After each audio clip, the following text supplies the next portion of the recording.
সূর্য, কি মা? কি রে, কি করছিস এখানে? কিছু না মা, তুমি যাও, তুমি যাও। রোজ সকালে ঘুম থেকে দেরি করে উঠিস, জানিস তো এটা স্বাস্থ্যের পক্ষে খুব খারাপ। হ্যাঁ ঠিক আছে মা, ওকে। রোজ সকালে দৌড়ানো প্র্যাকটিস করা উচিত। ওকে ওকে, যাবো, ঠিক আছে। যা, হাত মুখ ধুয়ে নে, হ্যাঁ। আমি ব্রেকফাস্ট দিচ্ছি টেবিলে। ওকে, তুমি যাও। Thank you, thank you.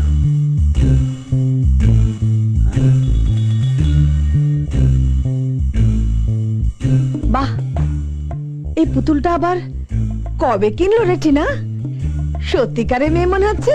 হ্যাঁ হ্যাঁ মা, একদম জীবন্ত মেয়ের মতন দেখতে। খুব সুন্দর না রে?